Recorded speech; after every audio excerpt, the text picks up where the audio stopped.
중령님, 군은 가문이 아닌 국민의 조직입니다.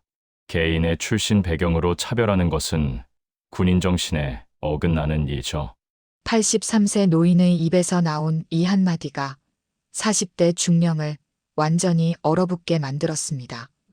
충청도 계룡의 한 군부대 정문 앞, 평범해 보이는 할아버지와 군 간부 사이에 팽팽한 긴장감이 흘렀죠. 중령은 이 노인을 그저 3대 독자 손자를 면회오려는 민간인이라고 생각했습니다. 하지만 그는 몰랐어요. 자신 앞에 선 이 노인이 누구인지, 그리고 30년 전 어떤 일 때문에 평생을 후회하며 살아왔는지를 말이죠.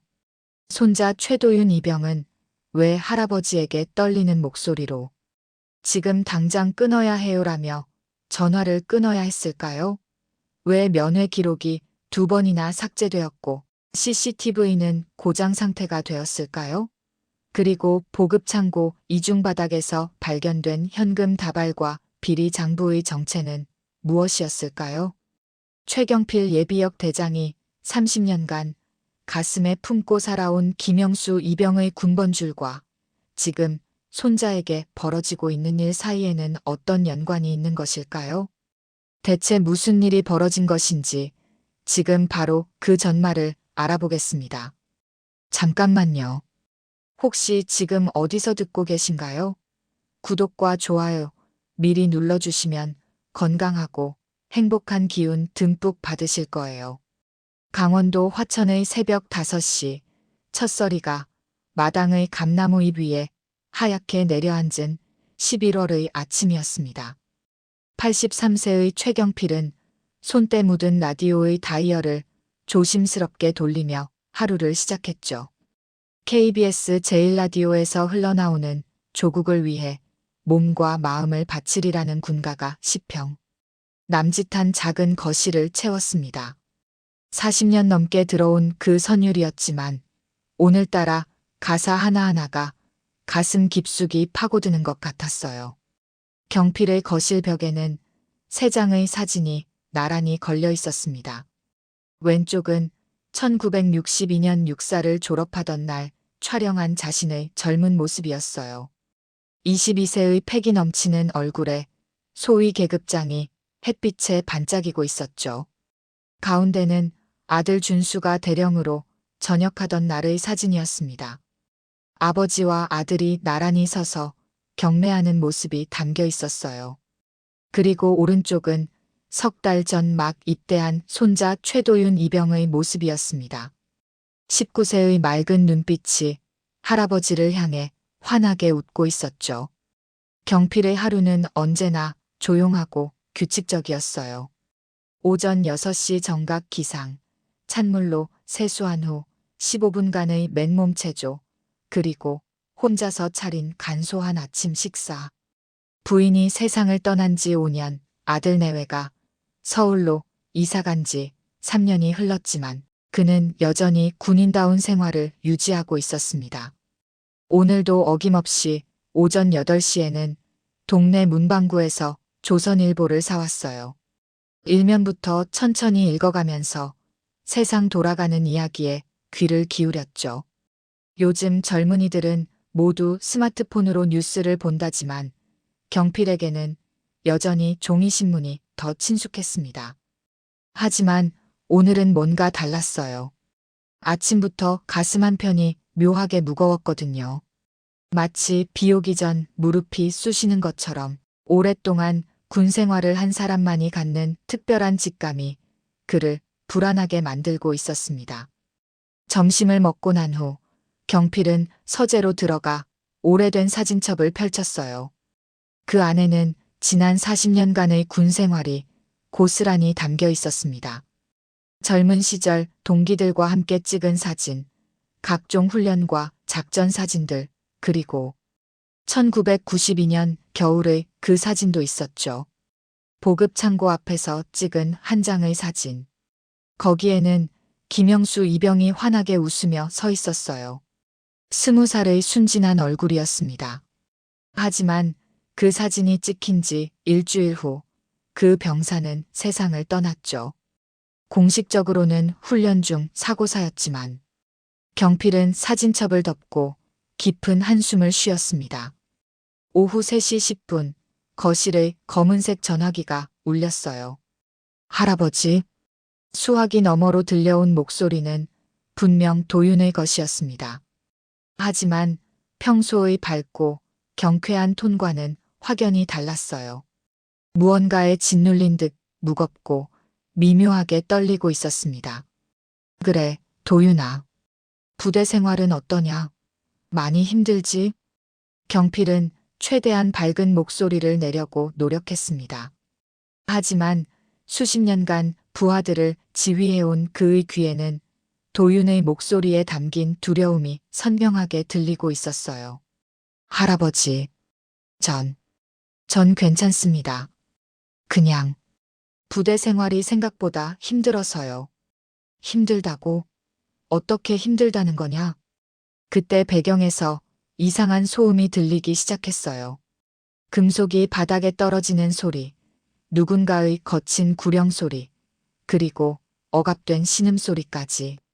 마치 누군가 도윤 옆에서 협박하듯 서 있는 것 같았습니다. 도윤아, 지금 어디 있느냐? 무슨 일이? 아무것도 아닙니다, 할아버지. 그냥 훈련하는 소리예요. 하지만 도윤의 목소리는 점점 더 작아지고 있었어요. 그리고 배경에서는 분명히 누군가의 위협적인 목소리가 들려오고 있었습니다. 야, 빨리 끊어. 할아버지, 지금 당장 끊어야 해요.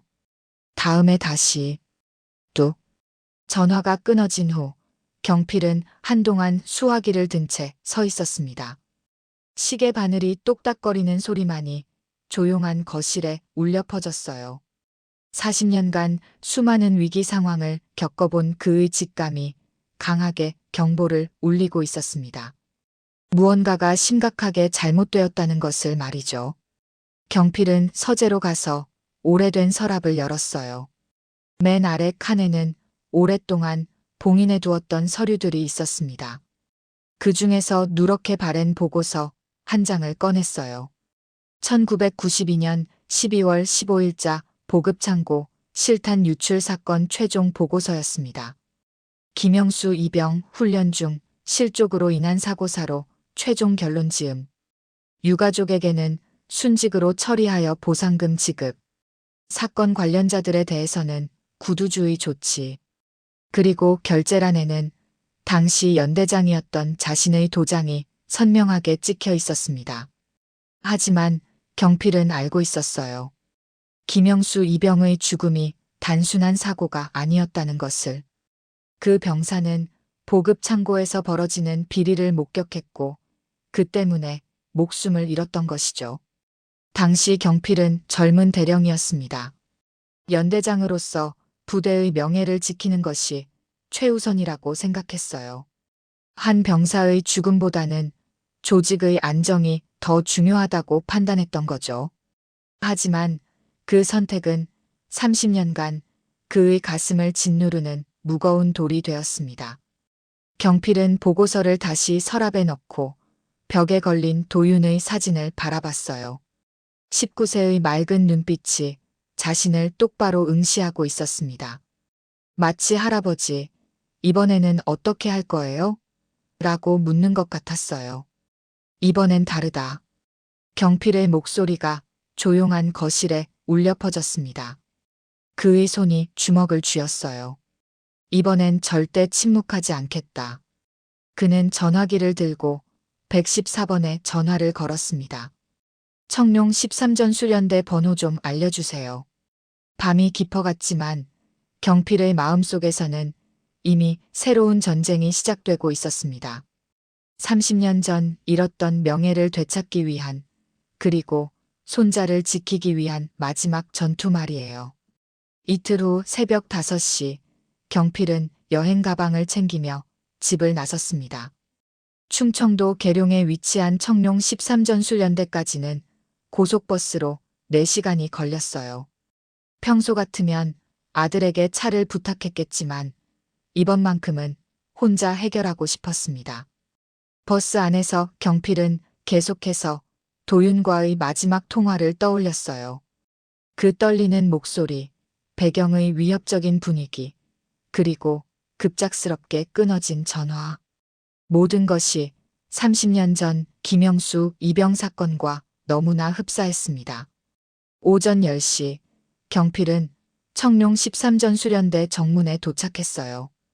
웅장한 태극기가 바람에 펄럭이고 철문 위에는 조국과 민족을 위해라는 구호가 새겨져 있었습니다. 하지만 그에게는 더 이상 자랑스럽게 느껴지지 않았어요. 면회 신청을 하려고 합니다. 경필이 초소의 행정계 상병에게 말했어요. 상병은 그를 위아래로 훑어본 후 차가운 목소리로 답했습니다. 어느 분을 면회하시려고요? 최도윤 이병입니다. 저는 할아버지고요. 상병이 컴퓨터를 두드린 후 고개를 저었어요. 죄송합니다. 이번 주는 연대 차원의 특별훈련으로 인해 모든 면회가 금지되어 있습니다. 특별훈련이요? 언제까지 계속되나요? 글쎄요. 최소 일주일은 더 걸릴 것 같은데요. 경필의 눈빛이 날카로워졌습니다. 40년간 군 생활을 한 그에게는 이것이 명백한 거짓말이라는 것을 알 수 있었거든요. 특별훈련이라고 해서 면회를 전면 차단하는 경우는 매우 드물었기 때문이에요. 그럼 언제쯤 다시 와야 할까요? 다음 주 월요일쯤 다시 연락해 보세요. 경필은 고개를 끄덕이고 초소에서 나왔습니다. 하지만 집으로 돌아가지는 않았어요. 대신 정문 앞 버스 정류장에 있는 벤치에 앉아 부대를 관찰하기 시작했습니다. 1시간 정도 기다리자 흥미로운 장면이 눈에 들어왔어요. 민간 차량 번호판을 단 큰 트럭이 부대 정문에 도착한 것이었습니다. 트럭 옆면에는 서진무역이라는 로고가 선명하게 붙어 있었어요. 놀라운 것은 그 트럭이 아무런 검색도 받지 않고 부대 안으로 들어간다는 것이었습니다. 보통 민간 차량이 군부대에 들어갈 때는 철저한 신분 확인과 차량 검색이 필요한데 이 트럭은 마치 자유통행권을 가진 것처럼 그냥 지나갔어요. 경필은 시계를 확인했습니다. 오후 2시 15분. 그리고 정확히 30분 후 같은 트럭이 부대에서 나왔어요. 이번에도 아무런 검색 없이 말이죠. 뭘 그렇게 보고 계십니까? 뒤에서 들린 목소리에 경필이 고개를 돌렸습니다. 40대 중반으로 보이는 중령이 서 있었어요. 키가 크고 건장한 체격에 날카로운 눈빛을 가진 사람이었습니다. 계급장을 보니 작전 참모였어요. 문태광 중령입니다. 그가 자신을 소개했지만 그의 말투에는 경계심과 불쾌감이 섞여 있었어요. 누구를 찾고 계신지요? 최도윤 이병을 보러 왔습니다. 저는 할아버지입니다. 문태광의 얼굴에 미묘한 변화가 일어났어요. 순간적으로 경계심이 더욱 강해졌습니다. 아, 그 3대 독자 말씀이시군요. 그의 입꼬리가 비아냥거리듯 올라갔어요. 3대 독자라고 해서 특별한 혜택이 있는 줄 아십니까? 군대에서는 모든 병사가 똑같이 대우받습니다. 경필은 그의 도발적인 어조를 무시하고 차분하게 대답했어요. 특혜를 바라는 게 아닙니다. 그저 손자가 잘 지내는지 확인하고 싶을 뿐이에요. 잘 지내고 있습니다. 아주 특별한 교육을 받고 있어요. 문태광이 특별한이라는 단어에 강조를 둔 것을 경필은 놓치지 않았습니다. 특별한 교육이요? 네, 요즘 젊은 병사들은 예전과 달라서 좀 더 강도 높은 훈련이 필요하거든요. 특히 3대 독자 같은 경우에는 더욱 그렇죠. 경필의 눈빛이 차가워졌습니다. 40년간 수많은 부하들을 지휘해본 그에게는 문태광의 말이 무엇을 의미하는지 명확했어요. 중령님, 군은 가문이 아닌 국민의 조직입니다. 개인의 출신 배경으로 차별하는 것은 군인 정신에 어긋나는 일이죠. 문태광의 얼굴이 굳어졌습니다. 예상치 못한 반박에 당황한 기색이 역력했어요. 할아버지, 군대의 일에 민간인이 함부로 간섭하는 것 아닙니까? 민간인이라고 하셨는데. 경필이 지갑을 꺼내 신분증을 보여주었어요. 거기에는 예비역 대장 최경필이라고 적혀 있었습니다. 문태광의 얼굴이 순간 하얗게 질렸어요. 하지만 곧 다시 태도를 정리하며 말했습니다. 예비역이시군요. 하지만 여긴 현역부대입니다. 현재 연대장의 지휘하에 모든 일이 진행되고 있어요. 연대장이 누구입니까? 임세훈 대령님이십니다. 경필이 고개를 끄덕였어요. 임세훈, 그 이름이 낯익었습니다. 10년 전 참모총장실에서 잠깐 본 적이 있는 인물이었어요. 당시에도 상급자에게는 극도로 순종적이면서 아래 사람들에게는 권위적인 스타일로 유명했던 사람이었습니다. 임 대령에게 안부 전해주십시오. 최경필 예비역 대장이 찾아왔었다고 말이에요. 문태광이 잠시 당황한 기색을 보였어요. 하지만 곧 비웃듯이 말했습니다. 그러십시오. 하지만 면회 결과는 달라지지 않을 겁니다. 그럴까요? 경필의 목소리에 깊은 자신감이 배어 있었어요. 다음 주에 다시 오겠습니다. 그때까지 우리 도윤이가 특별한 교육 때문에 다치는 일이 없기를 바랍니다. 문태광이 휴대폰을 꺼내며 등을 돌려 걸어갔어요. 그의 목소리가 바람에 실려 경필의 귀에 들렸습니다. 김상사, 최도윤 입영 면회 기록 완전히 삭제해. 그리고 교육 강도 좀 더 높여도 될 것 같은데. 경필은 주먹을 꽉 쥐었습니다. 30년 전과 똑같은 패턴이었어요. 증거인멸, 기록 조작, 그리고 폭력을 통한 입막음. 하지만 이번에는 달랐습니다. 그는 더 이상 조직의 안정을 우선시하는 연대장이 아니었거든요. 손자를 지키려는 할아버지였어요. 버스를 기다리면서 경필은 주머니 속 낡은 다이어리를 만졌습니다. 그 안에는 40년간 함께 복무했던 전우들의 연락처가 빼곡히 적혀 있었어요. 중장부터 준장까지 현역에서 은퇴한 고위 장성들의 번호가 가득했습니다. 문태광, 너는 아직 진짜 군대가 뭔지 모르는군. 경필의 눈빛이 어둠 속에서 번뜩였습니다. 이제 정말로 전쟁이 시작될 때였어요. 경필이 버스 정류장 벤치에 앉아 다음 차편을 기다리고 있을 때 한중이가 조심스럽게 다가왔습니다. 그는 주변을 여러 번 둘러본 후 경필 옆에 앉았어요. 혹시 최도윤 이병의 할아버지신가요? 30대 중반의 단정한 인상에 안경을 쓴 지적인 느낌의 장교였어요. 계급장을 보니 중위였습니다. 오현빈 중위입니다. 그가 작은 목소리로 자신을 소개했어요. 그의 목소리에는 긴장감과 함께 무언가 말하고 싶어하는 절박함이 섞여 있었습니다. 그렇습니다.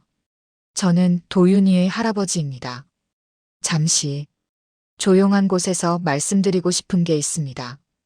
현빈은 정류장에서 조금 떨어진 카페로 경필을 안내했어요. 구석자리에 앉은 후 그는 주변을 다시 한번 살펴보고 나서 입을 열었습니다. 도윤이병. 지금 상황이 매우 좋지 않습니다.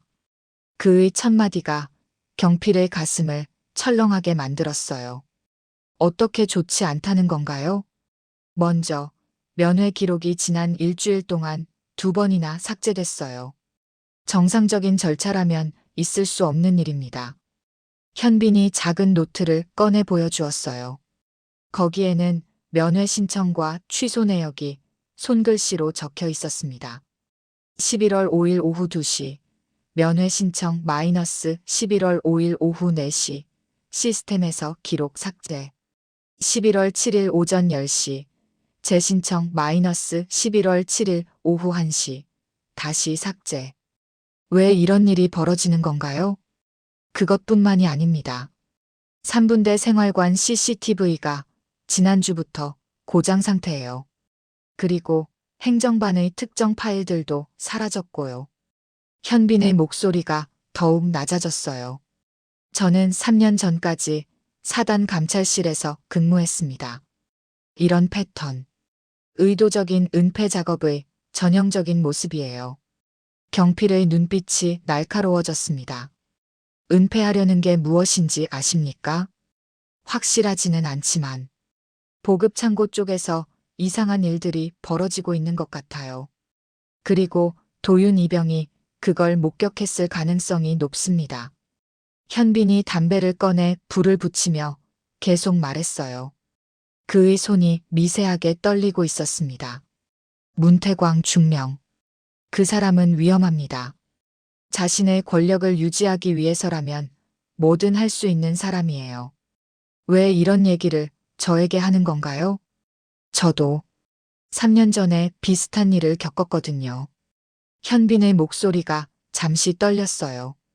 당시 제가 감찰실에서 발견한 부정사실을 보고했는데 오히려 제가 좌천당했어요. 그리고 그 사건은 조용히 덮어졌죠. 그때 현빈의 휴대폰이 진동했습니다. 문자 메시지였어요. 그는 화면을 확인하고 얼굴이 굳어졌습니다. 무슨 일입니까? 도윤 이병이 지금 의무실에 있대요. 한편 같은 시각 부대 안에서는 도윤이 보급창고 청소를 하고 있었습니다. 문태광 중령이 직접 지시한 특별 작업이었어요. 3분대 전체가 내무반 청소를 할 동안 너는 혼자 창고 정리를 하라는 것이었죠. 도윤은 먼지가 쌓인 탄약 상자들을 하나씩 옮기며 작업하고 있었어요. 무겁고 단조로운 일이었지만 혼자 있을 수 있다는 것이 오히려 다행이라고 생각했습니다. 요즘 몇 주 동안 계속되는 가혹행위 때문에 몸도 마음도 지쳐 있었거든요. 그런데 낡은 탄약 상자를 옮기던 중 바닥의 판자가 이상하다는 것을 느꼈어요. 다른 부분과 소리가 달랐습니다. 발로 두드려 보니 아래쪽에 빈 공간이 있는 것 같았어요. 주변을 살펴본 후 도윤은 조심스럽게 판자를 들어 올렸습니다. 그 순간 그의 눈이 커졌어요. 이중바닥 안에는 현금 다발과 각종 서류들이 가득 들어 있었거든요. 현금 봉투에는 서진무역 납품비라고 적힌 메모가 붙어 있었고 서류들에는 실제 구매 가격보다 3배나 부풀려진 금액이 기록되어 있었습니다. 더 충격적인 것은 그 결제란에 문태광 중령의 서명이 선명하게 찍혀 있다는 것이었어요. 그리고 연대장 임세훈 대령의 도장도 함께 있었습니다. 도윤의 심장이 빠르게 뛰기 시작했어요. 이것은 명백한 군납비리였습니다. 그리고 자신이 최근 당하고 있는 가혹행위의 진짜 이유를 깨달았어요. 혹시 자신이 이 사실을 눈치챌까봐 미리 입을 막으려는 것이었던 거죠. 도윤은 주변을 재빨리 살펴본 후 휴대폰을 꺼냈어요. 손이 떨렸지만 중요한 증거들을 하나하나 사진으로 촬영했습니다. 현금 봉투, 부풀려진 계약서, 서명이 들어간 결제 문서들까지 모두 말이에요. 야, 최도윤. 뒤에서 들린 고함 소리에 도윤이 깜짝 놀라 휴대폰을 재빨리 주머니에 넣었습니다. 김철수 상사가 성큼성큼 걸어오고 있었어요. 그의 얼굴에는 의심과 분노가 뒤섞여 있었습니다. 뭐 하냐? 창고 정리하고 있었습니다, 상사님. 정리? 여기 왜 이렇게 뒤져놨냐? 김 상사가 주변을 둘러보더니 이중 바닥이 열려 있는 것을 발견했어요. 그의 얼굴이 순간 하얗게 질렸습니다. 이걸 왜 열었냐? 탄약 상자를 옮기다가 바닥이 이상해서. 닥쳐. 김 상사가 도윤의 멱살을 잡으며 소리쳤어요. 여기서 본 건 다 잊어. 알겠냐? 네, 상사님. 특히 중령님한테는 절대 말하지 마. 이건 너를 위한 충고다. 하지만 도윤은 이미 마음을 정했어요. 이 증거를 반드시 밖으로 빼내겠다고 말이죠. 그날 밤 도윤은 동기인 장지웅에게 조심스럽게 접근했습니다.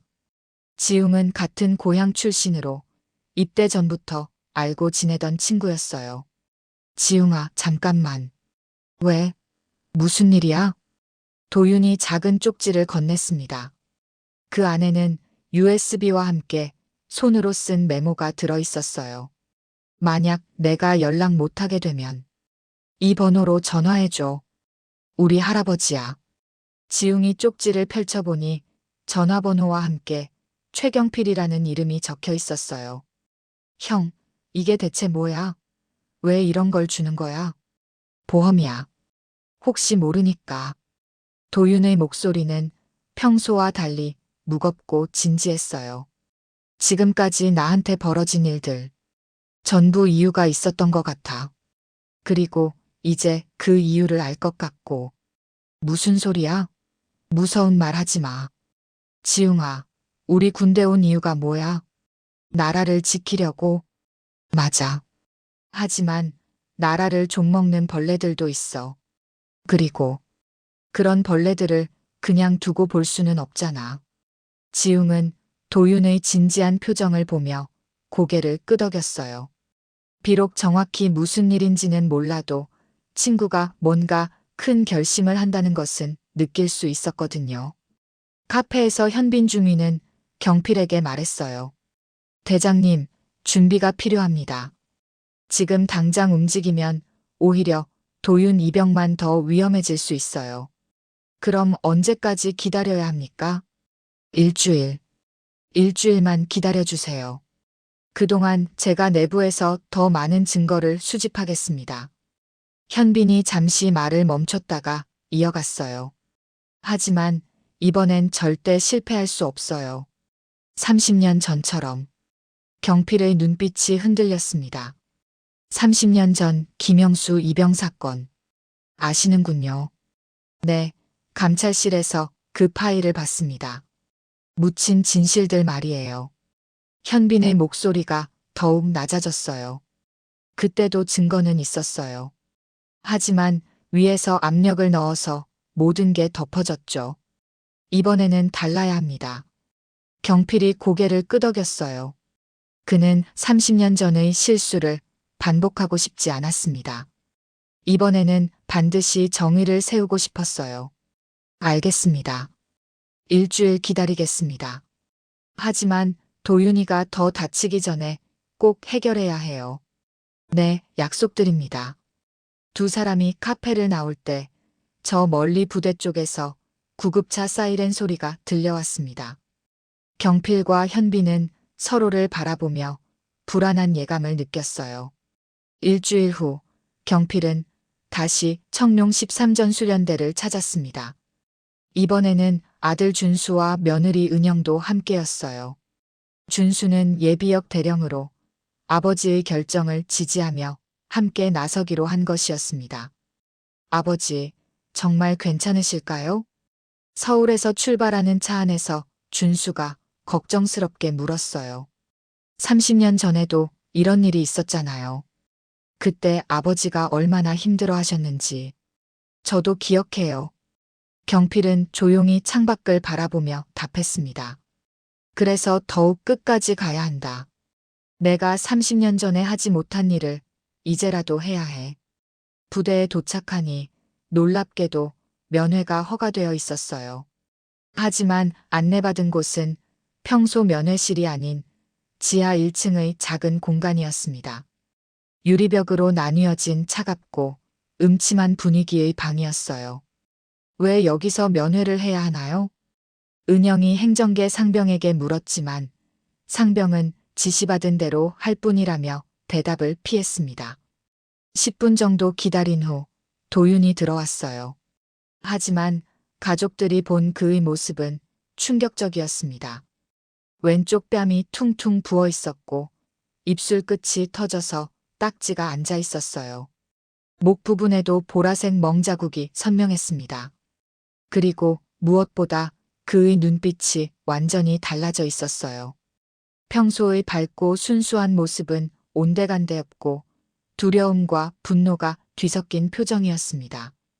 도윤아, 은영이 유리에 손을 대며 소리쳤어요. 목소리가 떨리고 있었습니다. 어떻게 된 거냐? 얼굴이 왜 이렇게?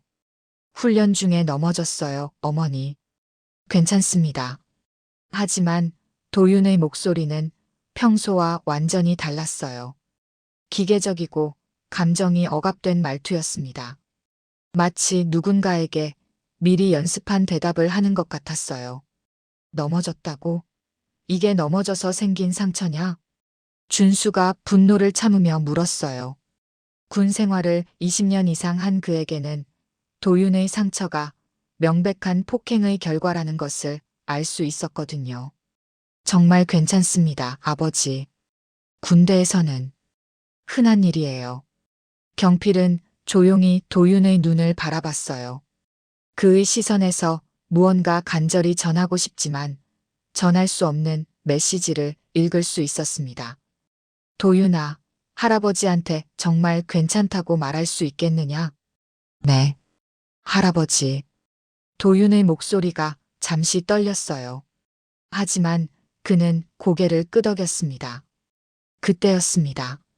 면회실 문이 벌컥 열리며 문태광 중령이 들어왔어요. 그의 얼굴에는 오만함과 분노가 뒤섞여 있었습니다. 그리고 가족들이 보는 앞에서 아무런 주저없이 도윤의 뺨을 후려쳤어요. 탁! 유리병 너머로 그 소리가 선명하게 들렸습니다. 도윤의 고개가 옆으로 돌아가며 입끝에서 피가 흘러나왔어요. 3대 독자면 뭐가 달라? 군대는 계급이고 질서다. 문태광이 차가운 목소리로 말했어요. 너 같은 놈이 있으면 전체 부대 기강이 무너진다. 알겠냐? 도윤은 고개를 숙인 채 꼼짝하지 않았어요. 하지만 그의 주먹이 떨리고 있다는 것을 경필은 놓치지 않았습니다. 중령, 이게 무슨 짓입니까? 준수가 벌떡 일어서며 소리쳤어요. 면회 중에 부하를 폭행하는 게 군기입니까?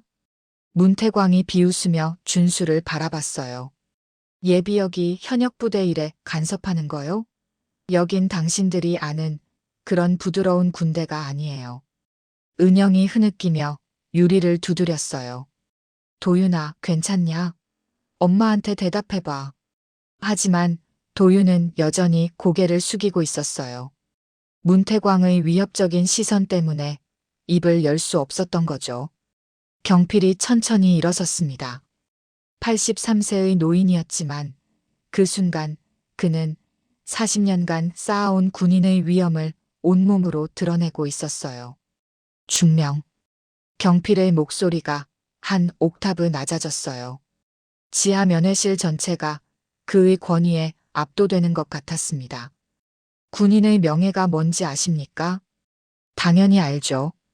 상급자에 대한 절대 복종입니다. 틀렸습니다. 경필의 눈빛이 얼음처럼 차가워졌어요. 군인의 명예는 용기입니다. 옳지 않은 것 앞에서 침묵하지 않는 용기 말이에요. 문태광의 얼굴이 굳어졌어요. 하지만 그는 여전히 오만한 태도를 유지했습니다. 할아버지, 여긴 민간인이 함부로 말할 곳이 아닙니다. 군대의 일은 군인이 알아서 해요. 민간인이라고 하셨나요? 경필이 지갑을 꺼내 신분증을 유리창에 대고 보여줬어요. 예비역 대장 최경필이라는 글자가 선명하게 보였습니다. 문태광의 얼굴이 순간 하얗게 질렸어요. 그는 몇 초간 말을 잇지 못했습니다. 네. 대장님이십니까? 그렇습니다. 그리고 내가 40년 군복을 입으면서 배운 것은 이겁니다. 경필이 도윤을 바라보며 계속 말했어요. 군인은 계급 때문에 침묵하는 게 아니라 정의 때문에 목소리를 내는 사람이라는 것 말이에요.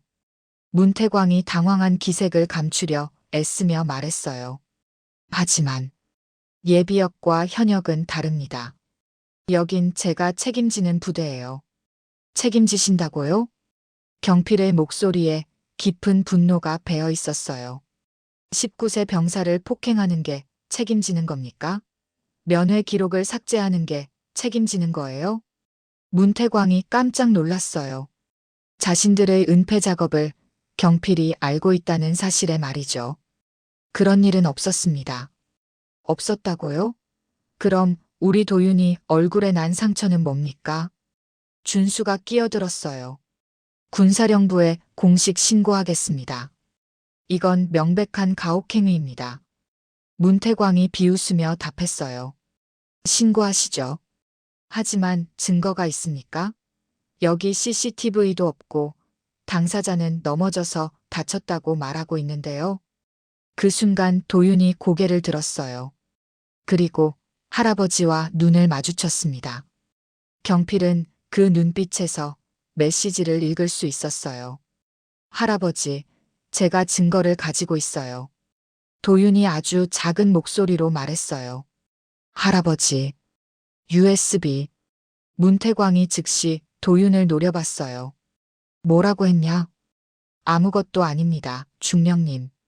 하지만 경필은 이미 메시지를 받았어요. 도윤이 무언가 중요한 증거를 가지고 있다는 것을 말이죠. 면회 시간이 끝났습니다. 가족들은 도윤과 헤어져야 했어요. 하지만 이번에는 달랐습니다. 경필에게는 이제 확실한 계획이 있었거든요. 차에 타서 서울로 돌아가는 길 준수가 말했어요. 아버지, 이대로 둘 수는 없어요. 당장 군사령부에 신고해야 합니다. 아니다. 경필이 단호하게 말했어요. 그런 식으로는 안 돼. 또 다시 위에서 눌러버릴 거야. 이번에는 다른 방법을 써야 해. 다른 방법이요? 정만이한테 연락해봐야겠다. 경필이 주머니에서 낡은 다이어리를 꺼냈어요.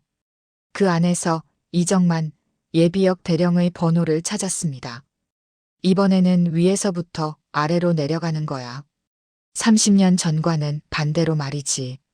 밤이 깊어갔지만 경필의 마음속에서는 이미 새로운 작전이 시작되고 있었어요.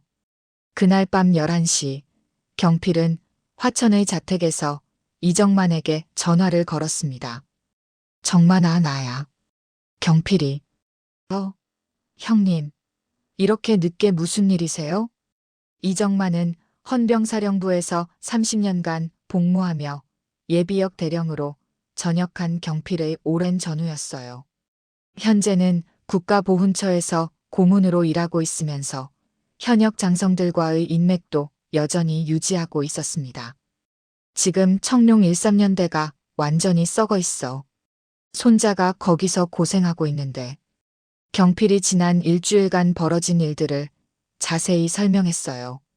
면회 거부부터 폭행, 증거인멸까지 모든 상황을 말이죠. 이런. 그게 정말입니까? 정만의 목소리가 점점 진지해졌어요.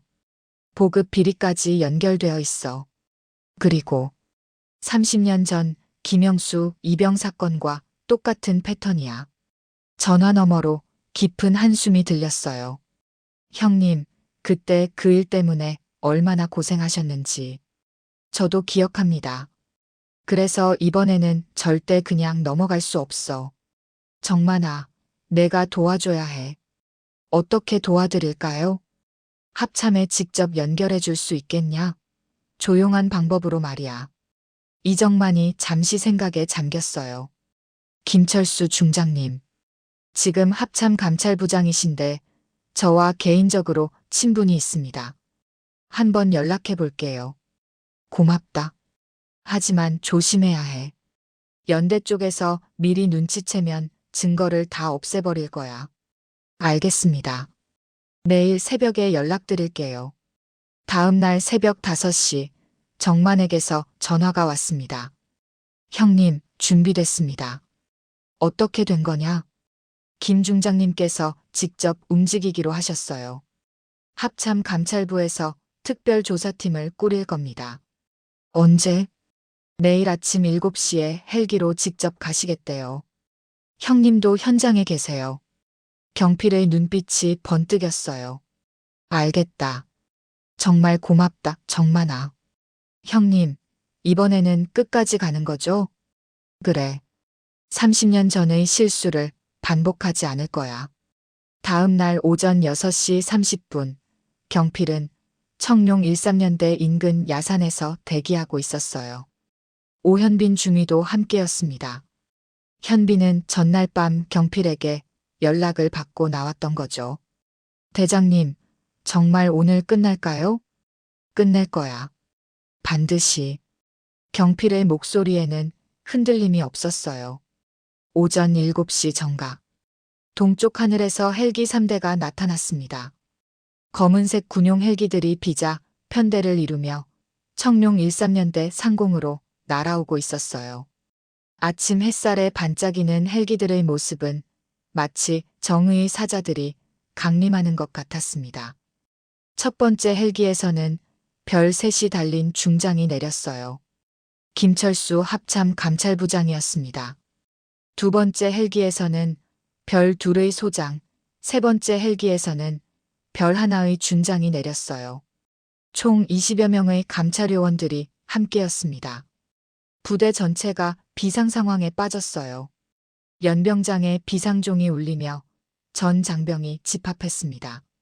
문태광 중령과 임세훈 대령의 얼굴은 하얗게 질려 있었어요.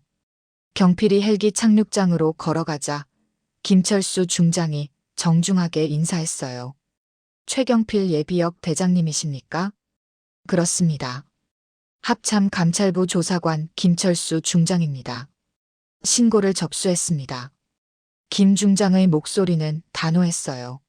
30년 전의 일도 함께 조사하게 되었습니다. 이번에는 반드시 진실을 밝혀내겠습니다. 경필이 고개를 끄덕였어요. 고맙습니다. 오랫동안 기다려온 순간입니다. 연병장에서는 전 장병이 정렬해 있었어요. 그 한가운데 도윤도 서 있었습니다. 멍든 얼굴이 아직 완전히 나아지지 않았지만 그의 눈빛에는 희망이 보였어요. 김 중장이 확성기를 잡았습니다. 지금부터 이 연대는 합참 감찰부가 접수합니다. 모든 장병은 각자 위치에서 대기하십시오.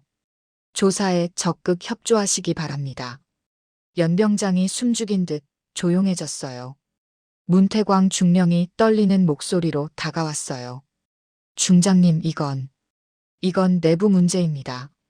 외부에서 이렇게 대대적으로 개입하실 일은. 중령. 김 중장이 차가운 목소리로 말했어요. 조용히 하십시오. 지금부터 당신은 피의자입니다. 그 순간 도윤과 경필의 시선이 마주쳤어요. 할아버지의 눈빛에서 도윤은 안도감을 느낄 수 있었습니다. 이제 괜찮다. 할아버지가 오셨으니까. 감찰요원들이 부대 곳곳으로 흩어지기 시작했어요. 보급창고, 행정실, 의무실까지 모든 곳이 조사 대상이었습니다. 오현빈 중위가 김 중장에게 다가왔어요. 중장님, 제가 수집한 자료들입니다. 그가 건넨 파일에는 지난 한 달간의 모든 기록들이 들어 있었어요. 삭제된 면회 기록, CCTV 고장 내역, 그리고 의문스러운 보급 차량 출입 기록까지 모든 것이 말이죠. 잘했습니다, 중위. 이제 본격적인 조사를 시작하겠습니다. 30년간 묻혀있던 진실이 드디어 세상의 빛을 보려고 하고 있었어요. 그리고 경필은 확신했습니다. 이번에는 절대 실패하지 않을 것이라고 말이죠. 임세훈 대령이 창백한 얼굴로 김 중장에게 다가왔어요. 중장님, 저희가 뭔가 잘못 이해하고 있는 건 아닌지요? 특별한 문제는 없었는데. 대령, 당신도 조사 대상입니다. 지금은 아무 말도 하지 마십시오. 감찰요원 한 명이 임 대령의 옆에 붙었어요. 그의 얼굴에서 마지막 희망마저 사라졌습니다. 경필은 연병장 한가운데 서서 이 모든 과정을 지켜보고 있었어요. 83세의 노인이었지만 그 순간 그는 정의를 실현하는 군인의 모습 그 자체였습니다. 영수야. 경필이 하늘을 바라보며 조용히 중얼거렸어요. 30년 늦었지만 이제라도 진실을 밝혀낼게. 감찰부 조사는 즉시 시작됐습니다. 가장 먼저 도윤이 발견했던 보급 창고로 향했어요. 김철수 중장과 감찰요원들이 창고에 들어서자 도윤이 조심스럽게 이중바닥이 있던 자리를 가리켰습니다. 여기입니다, 중장님. 판자를 들어 올리자 예상대로 그 안에서 현금 다발과 각종 비리 서류들이 나왔어요. 하지만 김 중장의 표정은 심각했습니다. 이상하군. 현금은 그대로 있는데 서류가 많이 줄어 있어. 도윤이 급하게 말했어요. 중장님, 제가 사진을 찍어뒀습니다. 그는 주머니에서 USB를 꺼냈어요. 모든 서류를 사진으로 찍어서 저장했습니다. 김 중장이 USB를 받아보며 고개를 끄덕였어요. 잘했다, 이병. 이게 없었다면 큰일 날 뻔했군. 한편 다른 감찰요원들은 의무실에서도 중요한 증거를 발견했습니다. 도윤의 진료 기록이 조작되어 있었던 거죠. 이 기록을 누가 수정했습니까? 감찰관이 군의관 조대위에게 물었어요. 문태광 중령이 직접 와서 수정하라고 했습니다. 훈련 중 낙상으로 바꾸라고. 원래는 뭐라고 기록되어 있었죠? 조 대위가 떨리는 목소리로 답했어요. 외부 충격에 의한 안면 타박상이라고 되어 있었습니다. 명백한 폭행의 흔적이었거든요. 행정실에서도 증거가 쏟아졌어요. 삭제된 면회 기록들이 복구되었고 문태광 중령이 직접 지시한 은폐 작업의 전말이 드러났습니다. 김 상사, 정말로 중령이 직접 삭제하라고 했습니까? 네, 그렇습니다. 위에서 내려오는 조사가 있을 수도 있으니까 미리 정리하라고 했어요. 오후 2시 연병장에 전 장병이 다시 집합했습니다. 이번에는 도윤이 공식 진술을 할 차례였어요. 마이크 앞에 선 도윤의 목소리가 연병장 전체에 울려 퍼졌습니다. 처음에는 떨렸지만 점점 더 또렷하고 힘차졌어요. 저는 지난 2달간 계속해서 폭행을 당했습니다. 연병장이 숨죽인 듯 조용해졌어요. 처음에는 단순한 가혹행위인 줄 알았습니다. 하지만 나중에 알고 보니 제가 보급 창고에서 비리 증거를 발견할 가능성 때문에 미리 입을 막으려는 것이었어요. 문태광의 얼굴이 하얗게 질렸어요. 문태광 중령은 저에게 계속 말했습니다. 3대 독자라고 특별 대우 받을 생각 마라. 여기서는 내가 법이다라고요. 도윤의 목소리가 잠시 떨렸지만 곧 다시 힘을 얻었어요. 하지만 저는 알고 있었습니다. 군인의 진짜 의무가 무엇인지 말이에요. 할아버지께서 항상 말씀해 주셨거든요. 군인은 나라를 지키는 사람이지 나라를 좀먹는 사람을 돕는 사람이 아니다라고요. 그때 오현빈 중위가 앞으로 나왔어요. 손에는 USB를 들고 있었습니다. 중장님, 이것이 도윤 이병이 목숨을 걸고 수집한 모든 증거입니다. 김 중장이 USB를 받으며 말했어요. 이병, 이 증거들을 수집하면서 위험하다는 생각이 들지 않았나? 물론 무서웠습니다. 하지만 이런 일을 그냥 두고 볼 수는 없었어요. 제가 만약 침묵한다면 나중에 또 다른 후임들이 똑같은 고통을 받을 거라고 생각했거든요. 경필이 연병장 한쪽에서 이 모든 과정을 지켜보며 가슴이 뜨거워졌어요. 손자가 자신이 가르쳐준 가치를 이렇게 실천하고 있다는 것이 자랑스러웠습니다. 김 중장이 문태광을 향해 말했어요. 문태광 중령, 이제 당신의 입장을 들어보겠습니다. 문태광이 떨리는 목소리로 답했어요. 저는 부대 기강을 위해서 한 일입니다. 특별한 부정은 없었어요. 부대 기강이요? 김 중장이 USB에서 나온 사진들을 들어보였어요. 그럼 이 서진무역과의 계약서에 있는 당신의 서명은 뭡니까? 그리고 실제 가격보다 3배나 부풀린 이 금액들은 어떻게 설명할 건가요? 문태광이 말을 잇지 못했어요. 그리고 이 현금들은 어디서 온 겁니까? 납품업체에서 받은 리베이트 아닌가요? 그건. 김 중장의 목소리가 더욱 날카로워졌어요. 중령, 당신은 국가 재산을 횡령했을 뿐만 아니라 그 사실을 은폐하기 위해 부하를 폭행하고 협박했습니다. 그리고 공문서를 위조하여 증거를 인멸하려 했어요. 연병장의 모든 병사들이 이 과정을 지켜보고 있었어요. 누구도 말하지 않았지만 모두 정의가 승리하는 순간을 목격하고 있다는 것을 알 수 있었어요. 그리고 가장 중요한 것은 김 중장이 임세훈 대령을 바라보며 말했어요. 이 모든 일을 알고도 묵인한 연대장의 책임입니다. 임 대령이 바닥을 바라보며 작은 목소리로 말했어요. 죄송합니다. 저도 어쩔 수 없었어요. 어쩔 수 없었다고요? 연대장이 부하의 비리를 못 본 척하는 게 어쩔 수 없는 일입니까? 김 중장의 마지막 선언이 연병장에 울려 퍼졌어요. 문태광 중령, 임세훈 대령, 그리고 관련된 모든 인원들을 즉시 구속하여 군법회의에 회부합니다. 계급장은 권력의 상징이 아니라 책임의 무게라는 것을 명심하십시오. 헌병들이 다가와 문태광과 임세훈의 계급장을 떼어냈어요. 금속이 바닥에 떨어지는 소리가 연병장에 메아리 쳤습니다. 그 순간 경필은 30년 전의 자신을 떠올렸어요.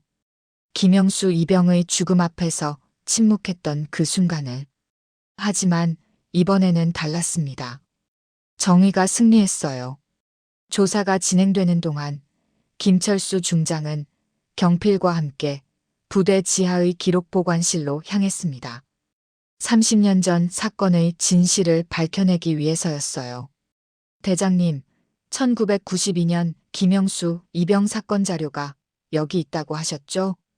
네, 맨 깊숙한 곳에 보관되어 있을 겁니다. 보관실은 지하 2층에 위치해 있었어요. 수십 년간 쌓인 먼지와 곰팡이 냄새가 코를 찔렀습니다. 형광등의 희미한 불빛 아래 수백 개의 파일 박스들이 연도별로 정리되어 있었어요. 1992년. 여기 있습니다. 김 중장이 먼지 쌓인 박스를 꺼냈어요.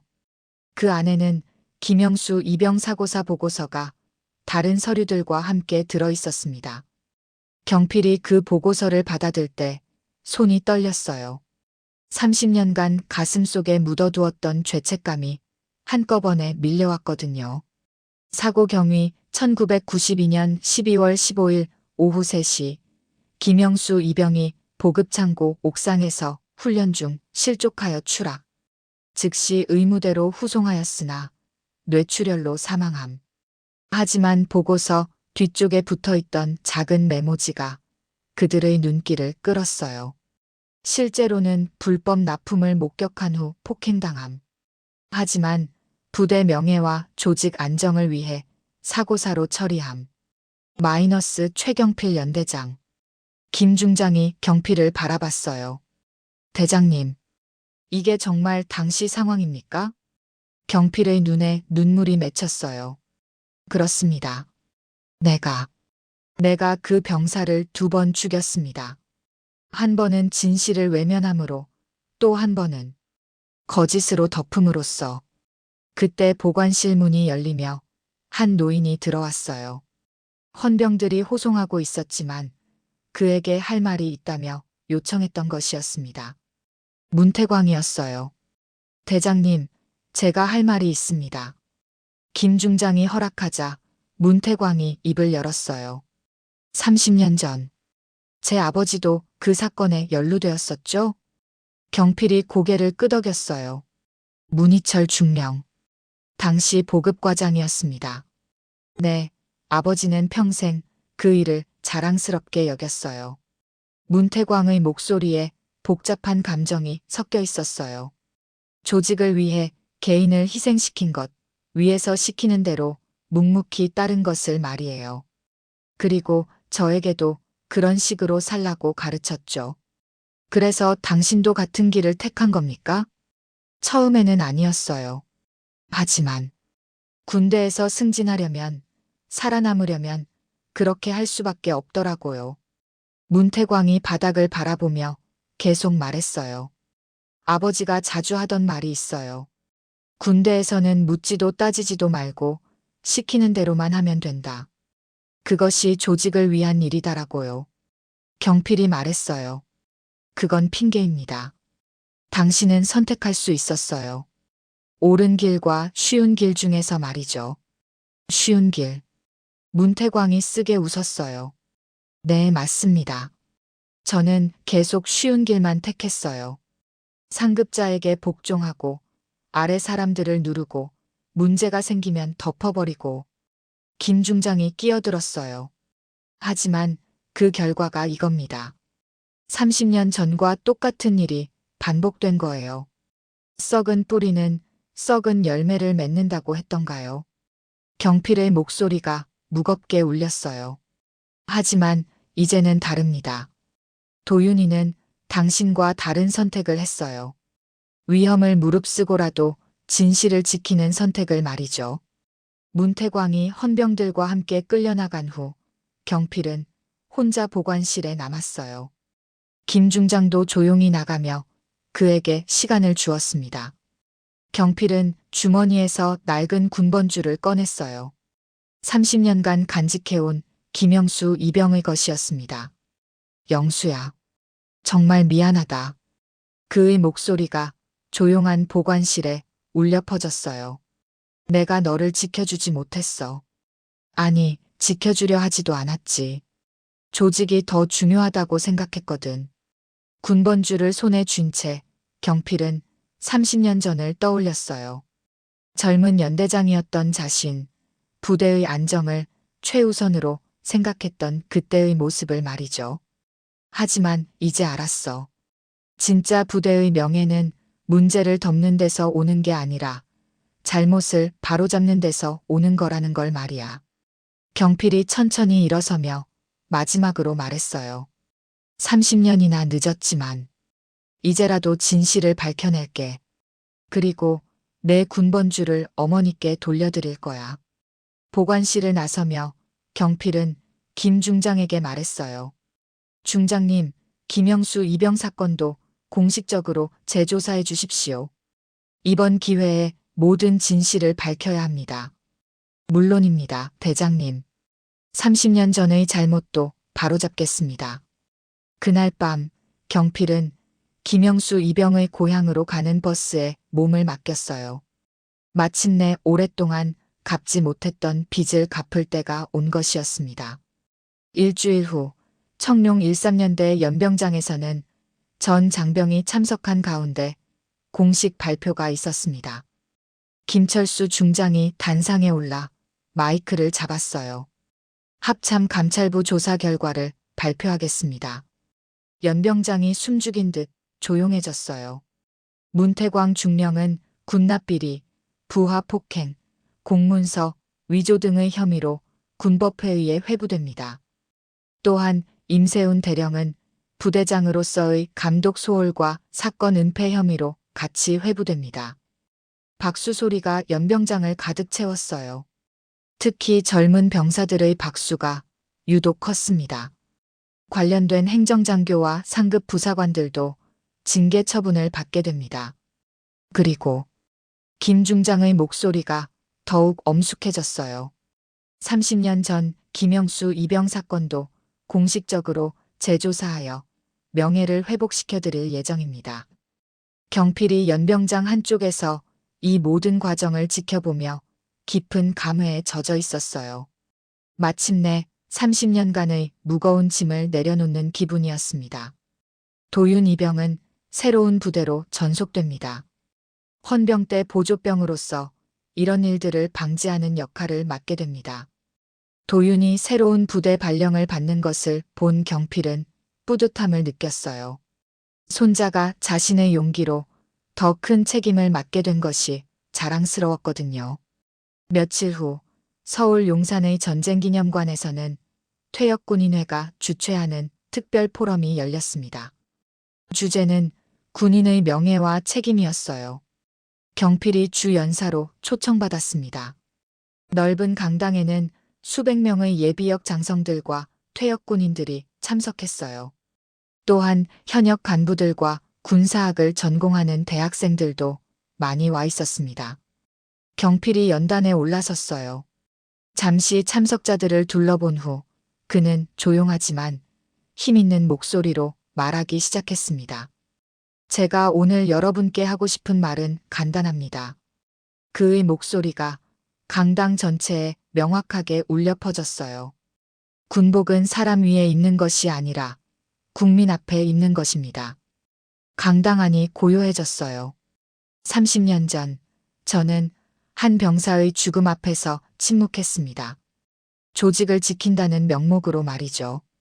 경필의 목소리가 잠시 떨렸어요. 하지만 그것은 명예가 아니었습니다. 비겁함이었어요. 진실을 외면하고 정의를 저버린 것이었습니다. 참석자들 중 몇몇이 고개를 끄덕이고 있었어요. 군인의 진짜 명예는 계급장에서 나오는 것이 아닙니다.